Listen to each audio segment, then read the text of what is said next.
আসসালামু আলাইকুম। সবাইকে স্বাগত জানাচ্ছি আমার দেশ আজকের লিড নিউজে। সঙ্গে আছি তাহমিনা তাসির। আমাদের আজকের লিড নিউজের শিরোনাম, মহানবী হজরত মোহাম্মদ সাল্লাল্লাহু আলাইহি সাল্লামকে অবমাননার মামলা নিয়েও আওয়ামী আমলের রাজনীতি। নিউজটি লিখেছেন সাইদুর রহমান রুমি। চলুন দর্শক জেনে নেওয়া যাক বিস্তারিত। মহানবী হজরত মোহাম্মদ সাল্লাল্লাহু আলাইহি সাল্লামকে অবমাননার ঘটনা নিয়েও শেখ হাসিনার আমলে রাজনীতি হয়েছে। এমন একটি ঘটনার বিষয়ে অনুসন্ধান করেছে আমার দেশ।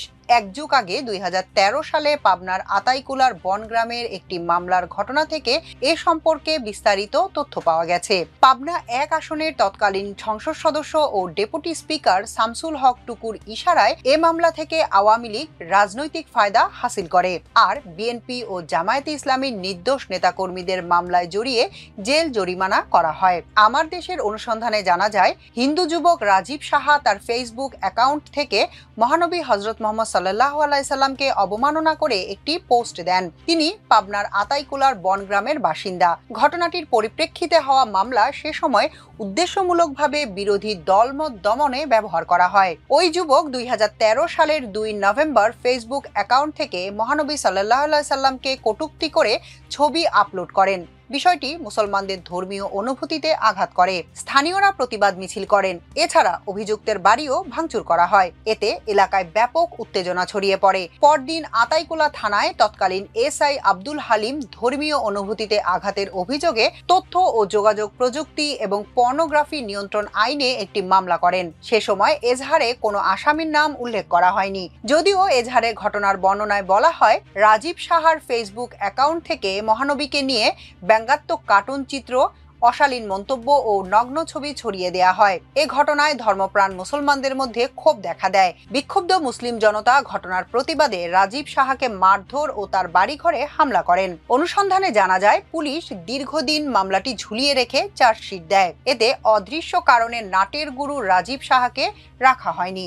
আসামি করা হয় প্রতিবাদকারী এলাকার 10 সাধারণ মুসলমানকে, যাদের সবাই বিএনপি জামায়াতের নেতাকর্মী। পরে রাজশাহী সাইবার ট্রাইব্যুনালে বিচার চলাকালে আদালতে 15 জন সাক্ষী দেন। তারা সবাই ঘটনার জন্য দায়ী হিসেবে রাজীব সাহার নাম উল্লেখ করেন। স্থানীয়দের সঙ্গে কথা বলে জানা যায়, ফেসবুকে বিতর্কিত পোস্টটি রাজীব নামের যে হিন্দু যুবক দিয়েছিলেন তার নাম অভিযোগপত্র থেকে বাদ দেয় পুলিশ। অথচ যাদের সাজা দেওয়া হয়েছে আদালতে, এলাকার কোনো সাক্ষী তাদের নাম বলেননি। এজাহারেও তাদের নাম ছিল না। অনুসন্ধানে আরও জানা যায়, প্রতিবাদকারী আমিমুল এহসান ও জহিরুল ইসলামকে ক্রস ফায়ারের ভয় দেখিয়ে 164 ধারায় জবানবন্দি আদায় করে পুলিশ। যদিও তারা পরে আদালতে জবানবন্দি প্রত্যাহার করেন। আর মোহাম্মদ খোকন 164 ধারায় জবানবন্দি দেননি। বিচারক রায়ে নিজেও বলেন, প্রত্যাহার করা দুটি জবানবন্দি ছাড়া কোনো সাক্ষী নেই মামলায়। কিন্তু তারপরও ঠিকই তিনি 3 জনকে 10 বছর করে সাজা দেন, যা সংশ্লিষ্ট আইনে সর্বোচ্চ শাস্তি। বর্তমানে জামিনে থাকা আসামি জহিরুল ইসলাম আমার দেশকে বলেন, বনগ্রাম বাজারে আমি সে সময় একটি দোকানে কম্পিউটার চালানো শিখতাম। ঘটনার বিষয়ে আমি কিছুই জানতাম না। সেই দোকান থেকে এক ব্যক্তি আমাদের নবীর আপত্তিকর ছবি প্রিন্ট করে নিয়ে যায়, যা রাজীব সাহা নামে এক ছেলের ফেসবুক আইডি থেকে পোস্ট করা হয়। আমি যা পরে শুনেছি, পুলিশ দোকান জব্দ করার পর আমার বাবাকে বাড়ি থেকে হালিম দারোগা থানায় নিয়ে যায়। পরে সাবেক এমপি টুকু ও ছাত্রলীগের নেতারা মিলে পরিকল্পিতভাবে দোষ বিএনপি ও জামায়াতের নেতাকর্মীদের উপর চাপিয়ে বাড়ি ছাড়া করে। আর আমার পরিবার বিএনপি করত বলে আমাকেও তারা ফাঁসিয়ে দেয়। জবানবন্দির বিষয়ে জানতে চাইলে তিনি বলেন, তখন আমার বয়স ছিল 17 বছর। আমাকে পুলিশ ও ম্যাজিস্ট্রেট কোনো কিছু জিজ্ঞাসা না করে স্বীকারোক্তি দেখিয়ে কোর্টে চালান করে দেয়। পরবর্তী সময়ে রাজশাহী কোর্টে বিচারক জিয়াউর রহমান আমি সহ 3 জনের 10 বছর করে জেল দেন। এখন আমি জামিনে আছি। আমরা এই মামলা থেকে মুক্তি চাই। আমরা নির্দোষ এবং এই মিথ্যা মামলার বিচার চাই।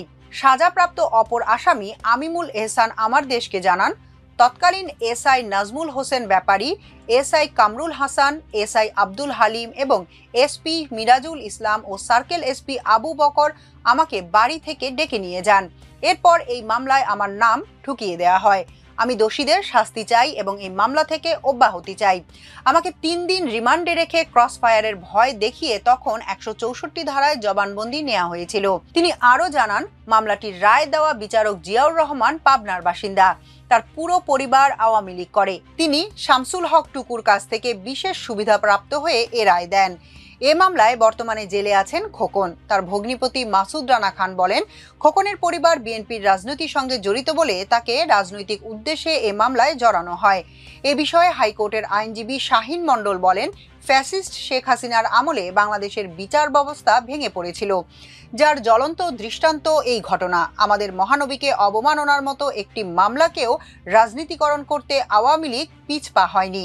এটি আইন ও বিধিবিধান, সভ্যতা ও মানবাধিকার বিরোধী একটি ঘটনা। অবিলম্বে বিতর্কিত তথ্য ও যোগাযোগ প্রযুক্তি আইন এর অধীনে দায়ের হওয়া সব মামলা ও সাজা বাতিল করতে হবে।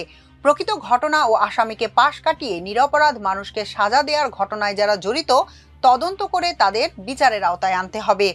এ ব্যাপারে হাইকোর্টে মামলাটির আইনজীবী ব্যারিস্টার সোলাইমান তুষার আমার দেশকে বলেন, ধর্মীয় অনুভূতিতে আঘাতের অভিযোগে তথ্য ও যোগাযোগ প্রযুক্তি আইনে হওয়া ওই মামলায় 2021 সালে রায় দেয় রাজশাহীর সাইবার ট্রাইব্যুনাল। 2013 সালের মামলাটির ওই রায়ে 3 আসামিকে কারাদণ্ড দেয়া হয় 10 বছর করে। তাদের মধ্যে একজন এখনো জেল খাটছেন। অথচ 2018 সালেই অধ্যাদেশটি 57 ধারা সহ আরও কয়েকটি ধারা বাতিল করে ডিজিটাল নিরাপত্তা আইন করেছিল তৎকালীন আওয়ামী লীগ নেতৃত্বাধীন সরকার। তিনি আরও বলেন, মানবাধিকার ও বাক স্বাধীনতা লঙ্ঘনের অভিযোগের কারণে আইসিটি আইনের মতো ডিজিটাল নিরাপত্তা আইনও বেশি দিন স্থায়ী হয়নি। 2023 সালে ডিজিটাল নিরাপত্তা আইনের নাম বদলে সাইবার নিরাপত্তা আইন করে সরকার। এরপর বর্তমান অন্তর্বর্তী সরকার ক্ষমতায় এসে সাইবার নিরাপত্তা আইনও বাতিল করে। তবে কালো আইন নামে পরিচিতি পাওয়া এই আইনগুলোর অধীনে হওয়া অনেক মামলা ও দণ্ড এখনও বাতিল হয়নি।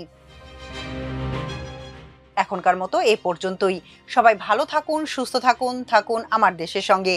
চ্যানেলটি ভালো লাগলে সাবস্ক্রাইব করুন। আল্লাহ হাফেজ।